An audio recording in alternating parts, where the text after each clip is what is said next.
The city lights blurred as the taxi weaved through the late-night streets of Chicago, the hum of its engine a steady backdrop to the thoughts swirling in Philip Benjamin's mind.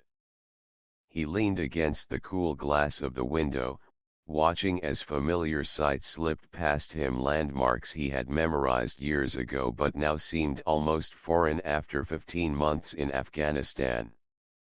The towering skyline, the flickering neon signs of late-night diners, the distant sound of a police siren wailing somewhere in the dark, all of it felt both comforting and strangely detached.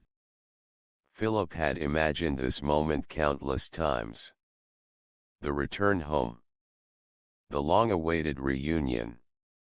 The feeling of stepping onto familiar ground, of being back where he belonged. He should have felt relief, even happiness.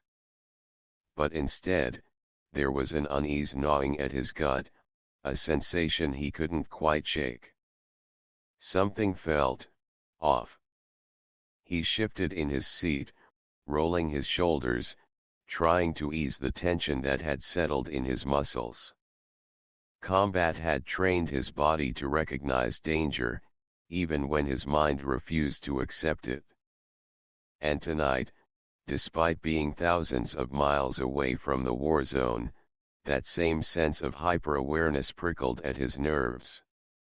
"You okay back there, soldier?" The taxi driver's voice was rough, lined with age and experience.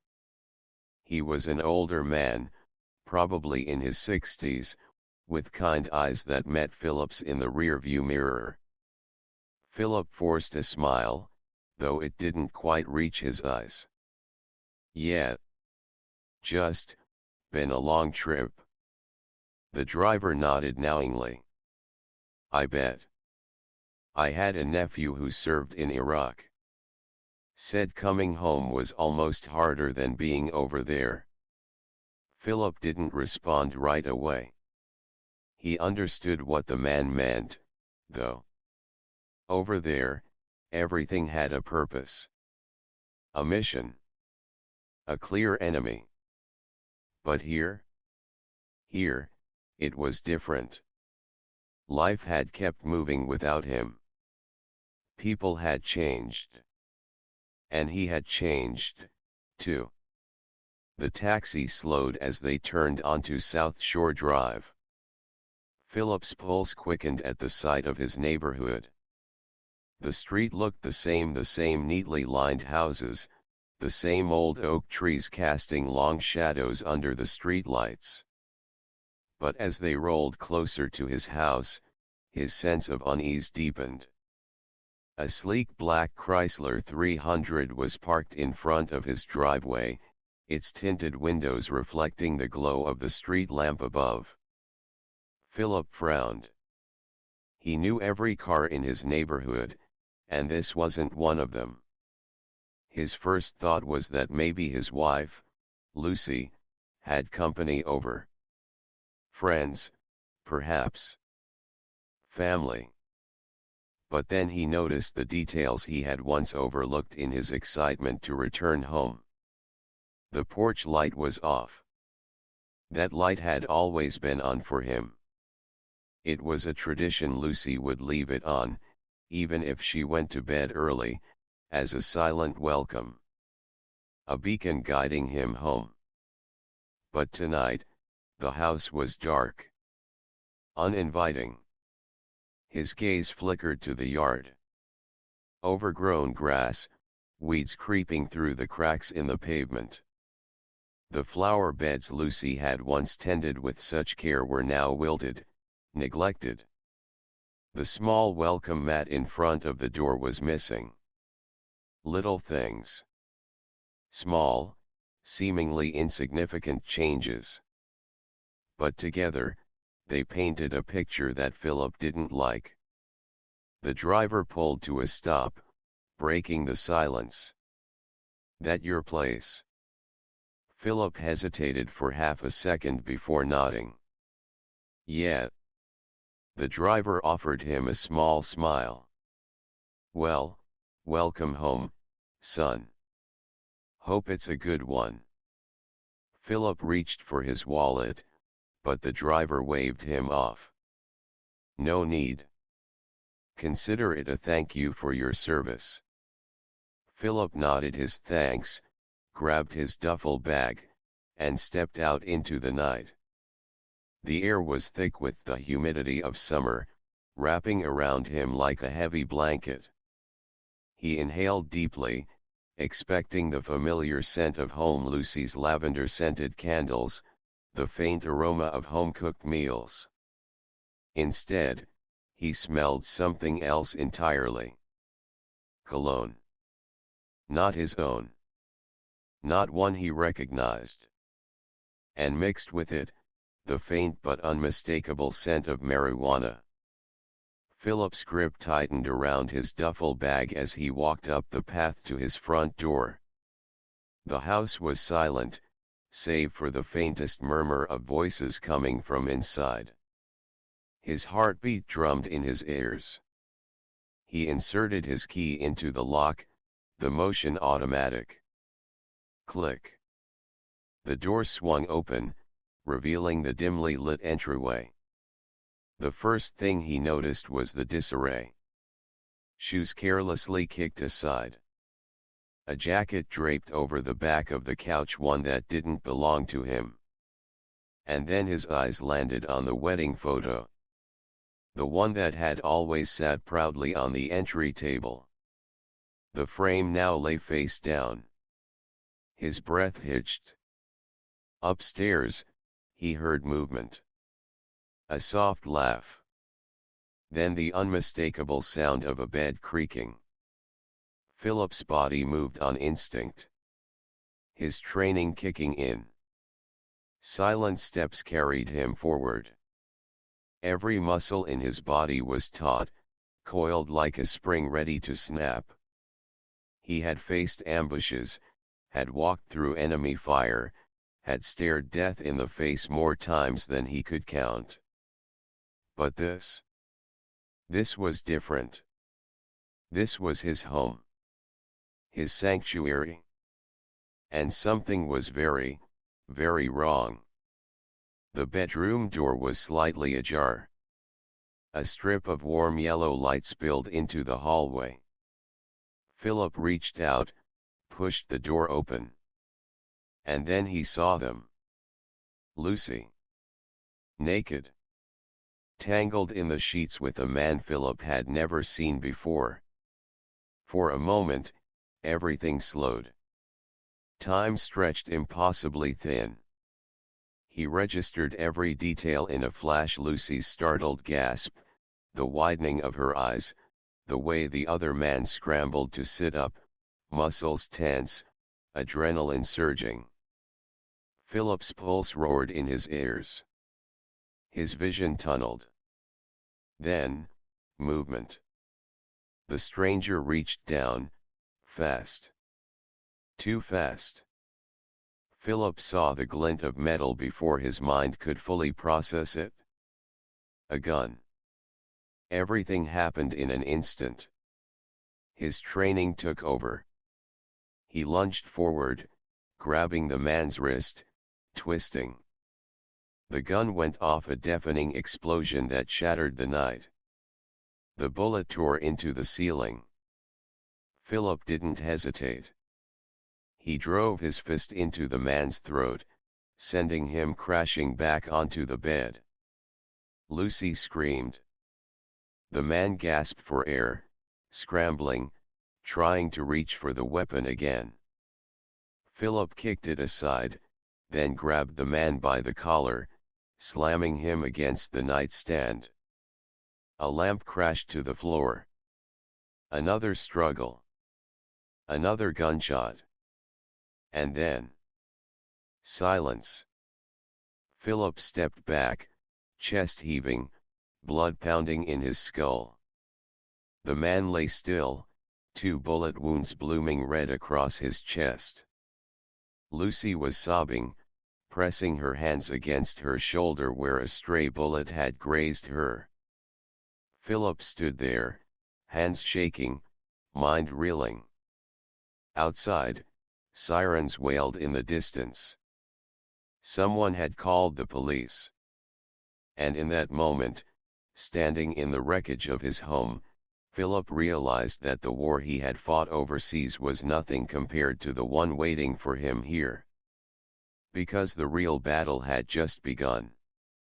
The weight of exhaustion pressed down on Philip Benjamin's shoulders, yet adrenaline coursed through his veins as he stepped through the threshold of his home. The familiar scent of cedarwood, usually a comfort, was absent, replaced by a stale, foreign aroma that unsettled him.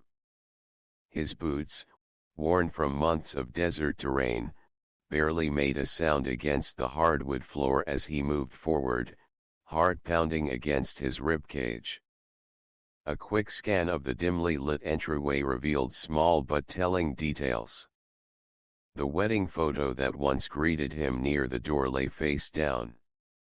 The mail, typically stacked neatly on the console, was scattered carelessly. The soft hum of the refrigerator was the only sound, but above that, barely perceptible, came the rhythmic creaking of a bed frame. Each step toward the staircase was deliberate. Years of training had conditioned his body to react, to assess, to control his breathing even as his mind raced. His hands, calloused from wielding a rifle, flexed involuntarily. He paused at the bottom step, staring up into the darkness where the noises continued, confirming his worst suspicions. The ascent was slow, methodical. He sidestepped the creaky step third from the top, just as he had done countless times before, now relying on muscle memory to mask his presence. His pulse quickened as he neared the bedroom door, left slightly ajar, allowing a sliver of yellow light to spill into the hallway. Shadows moved beyond the frame. The creaking intensified. He pressed his back against the wall, steadying himself, inhaling deeply before pushing the door open. The sight before him was instantaneously seared into his consciousness. The tangled sheets. The discarded clothing. The silhouette of another man intertwined with Lucy's form. Her fingers dug into the stranger's skin, her head thrown back in a motion Philip had once known intimately.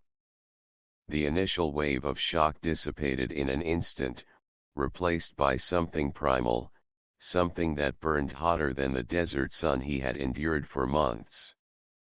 The betrayal was all-consuming, but the moment fractured further as the stranger moved, reaching toward the floor.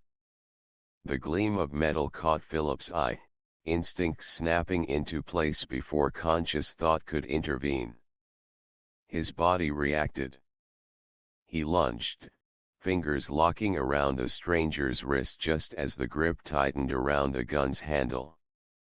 The struggle erupted in an instant, violent and unrelenting.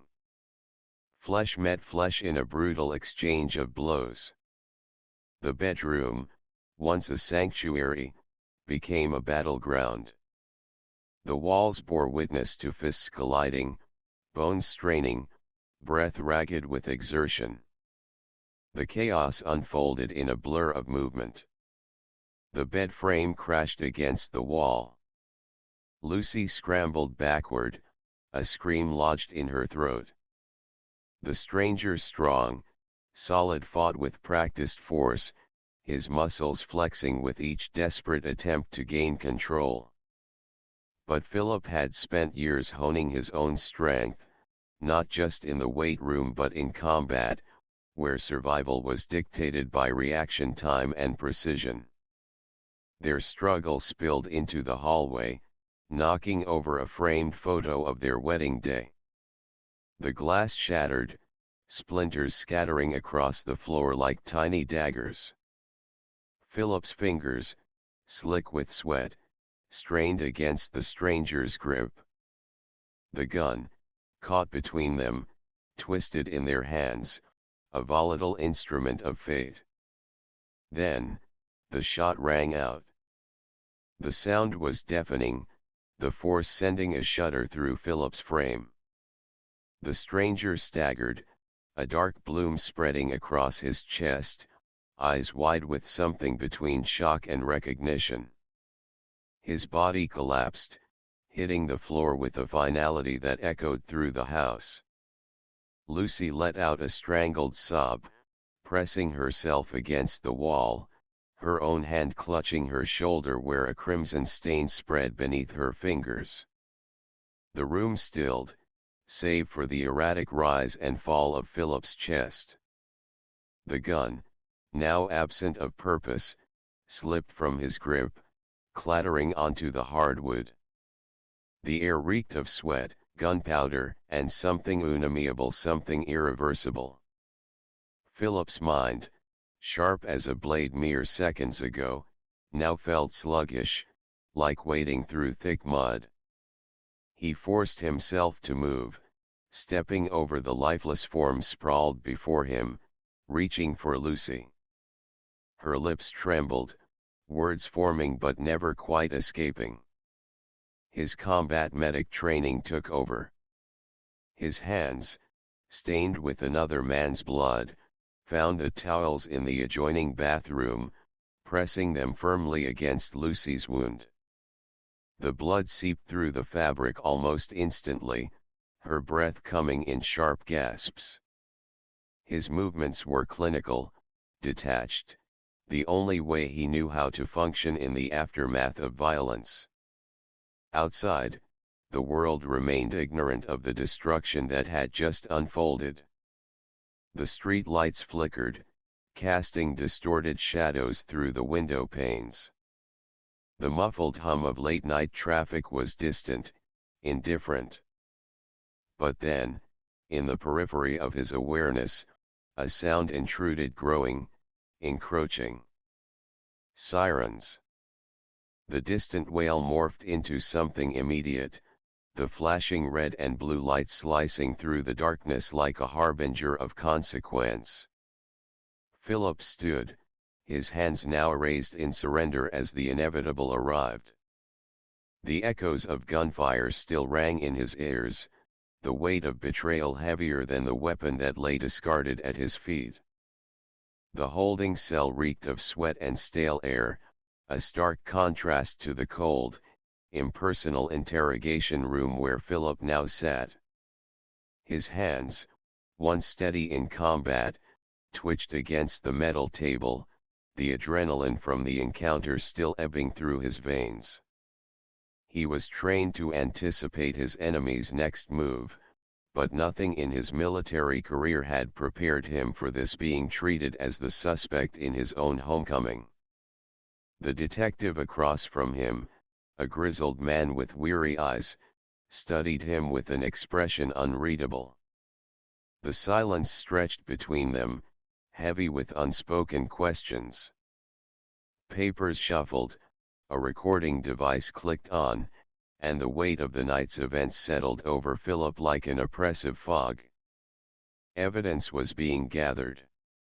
Forensics would determine trajectories, confirm fingerprints, analyze blood spatter. The media had already caught wind of the case, headlines sensationalizing the tragedy before the facts were fully known. In a hospital room miles away, Lucy was being treated, her statement taken between sobs. The body of the man who had invaded Philip's home lay in a morgue, awaiting the sterile examination that would determine the official cause of death. Outside, the world had already begun forming its own narrative. The returning soldier. The unfaithful wife. The intruder. A story of betrayal and violence, dissected by strangers who knew nothing of the complexities beneath the surface. Philip sat motionless, his mind replaying the sequence of events over and over, searching for the moment where fate had sealed his doom. The moment when he crossed the threshold of his own home, only to realize it was no longer his sanctuary. The door swung open, and a second detective entered, this one younger, with a sharp, calculating gaze. He placed a thick folder on the table and flipped it open. Photographs spilled across the cold metal images of the crime scene, of the blood-stained hardwood, of Lucy's tear-streaked face as paramedics tended to her wound. And then, there was the intruder, frozen in the final moments of his life. Philip inhaled sharply, forcing himself to remain composed. "You know, Philip," the older detective finally spoke, his voice low and deliberate, "self-defense only holds up if the threat was clear. This doesn't look so clear." Philip clenched his fists, feeling the weight of the accusation. He knew the battle ahead wasn't just about proving his innocence, it was about reclaiming his truth from a world eager to rewrite it. Philip's release was not immediate. Standard procedure required an extensive investigation, and for the time being, he remained under scrutiny. The prosecution built its case, suggesting that while Philip had returned home to a devastating betrayal, his reaction had been excessive.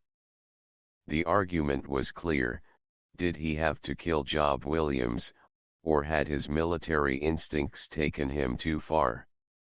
The media spun different angles. Some painted Philip as a war hero turned victim, a man whose homecoming was stolen by deceit. Others labeled him a trained killer, conditioned for war, unable to distinguish a battlefield from his bedroom. Lucy, once seen as an injured party, soon became a central figure in the prosecution's strategy. The texts, the financial records, the life insurance policy, each piece painted a picture of premeditation. She had planned for Philip's absence, plotted a life with Job Williams, and if the prosecution's theory held, possibly considered Philip's permanent removal. When Lucy took the stand, her composure wavered.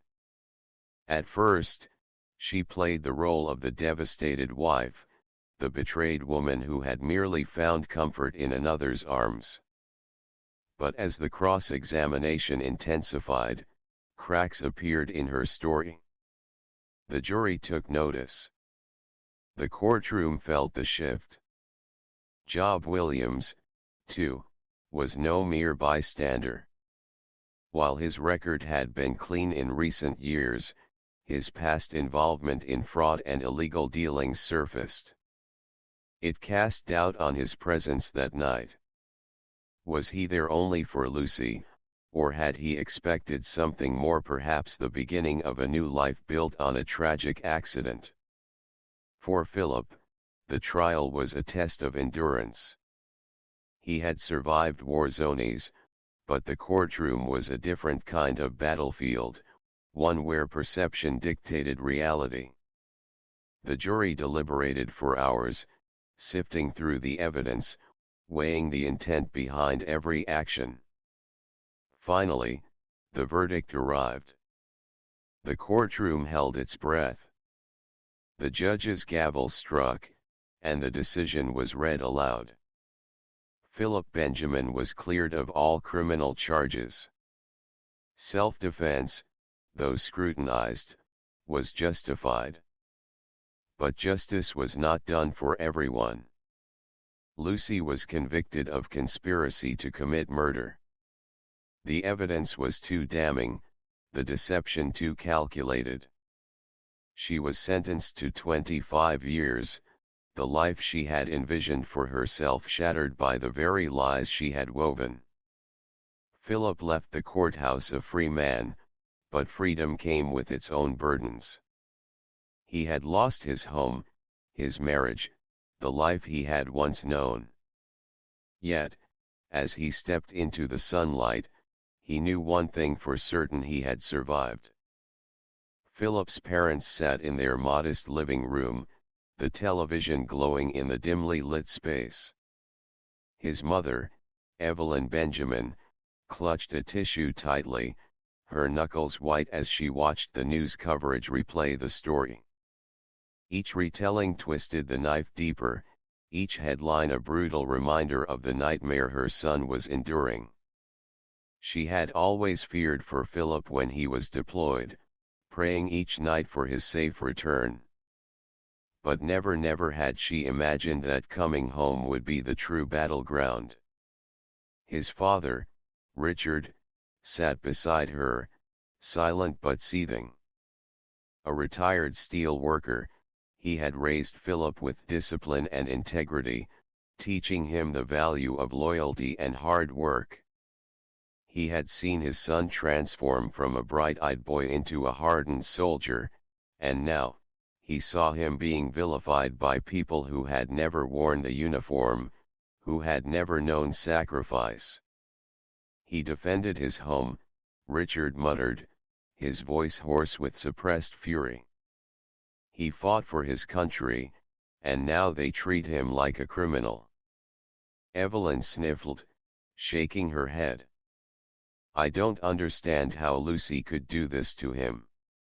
How could she betray him like that? Philip's younger sister, Natalie, was pacing the room, her arms crossed tightly over her chest. She had always looked up to her brother, idolized him. Now, she felt helpless, watching the world judge him without knowing the full truth. They're making it seem like he just snapped, she fumed. Like he came home looking for trouble. But she was the one plotting against him. She was the one who wanted him dead. Evelyn winced at the harsh words, but she couldn't refute them. The betrayal ran deeper than just an affair. It had been a conspiracy, a calculated move to erase Philip from his own life. And yet, the media didn't care about the nuances. They wanted a scandal, a villain. And they had chosen her son. Meanwhile, across town, Lucy's parents were handling the situation differently. They had never approved of Philip, and in their eyes, this only validated their long-standing belief that their daughter had married beneath her. Lucy's mother, a woman of rigid expectations, was on the phone with their lawyer, demanding damage control. We need to make sure Lucy's side is heard, she insisted. The press is already turning this against her. Her husband, however, sat in stunned silence. He had known his daughter could be impulsive, but he had never imagined she was capable of something so malicious. The weight of the truth was crushing. His little girl had orchestrated a plan to have her husband killed, and now she would have to face the consequences. For Philip's family, the waiting was agony. They knew his innocence, but knowing wasn't enough. They had to hope that the truth would prevail, that the justice system would see Philip for who he truly was, not a murderer, but a man who had come home to a war he never expected. Philip's story is a chilling reminder that betrayal doesn't always come from enemies on the battlefield. Sometimes, it lurks within the walls of our own homes. Trust, once broken, can never be fully restored, and the choices we make in moments of raw emotion can alter the course of our lives forever. This case also highlights the devastating consequences of deception and greed. Lucy's betrayal was not just an act of infidelity, it was a calculated move driven by self-interest, one that ultimately led to tragedy. Philip, a man who had sacrificed so much for his country, came home to find that his personal war was just beginning. Sadly, Philip's case is not unique. Stories of military personnel returning home to find betrayal and heartbreak are far too common. In 2012, a decorated Marine named John Needham returned from deployment, struggling with PTSD, only to be pushed to the edge when he discovered his partner's infidelity. His reaction turned violent, leading to a tragic end that left scars on multiple families. In another well-documented case, Army veteran Derek Shields found himself in a similar situation when his wife conspired with her lover to have him killed for insurance money, a chilling echo of Lucy's plan. These stories remind us of the emotional and psychological toll that betrayal can have on individuals, especially those who have already endured the horrors of war. Many soldiers return home seeking peace, only to face personal battles that test them beyond what they ever encountered on the front lines. The stress of reintegration, combined with feelings of isolation and distrust, can lead to devastating consequences if not properly addressed. Beyond the individuals involved, these tragedies ripple through families, communities, and even the broader public consciousness. Philip's case, like so many others, forces us to reflect on the importance of emotional resilience, support systems, and mental health resources for returning veterans. It serves as a stark warning about the dangers of manipulation, the weight of betrayal, and the irrevocable damage that selfishness can cause. At its core, this is a story about choices: Lucy's choice to betray, Philip's choice to act in the heat of the moment, and the justice system's choice to unravel the truth. It is a cautionary tale about the fragility of trust and the dark consequences of deception. No matter how carefully someone plots, the truth has a way of emerging, and justice, however delayed, will find its course. If this story resonated with you, let us know your thoughts in the comments. Have you heard of similar cases? How do you think situations like these should be handled? Don't forget to like this video and subscribe for more true crime content that dives into the most compelling and shocking real-life cases. Thank you for watching, and remember, trust is a fragile thing, and once broken, it may never be the same again. Stay safe.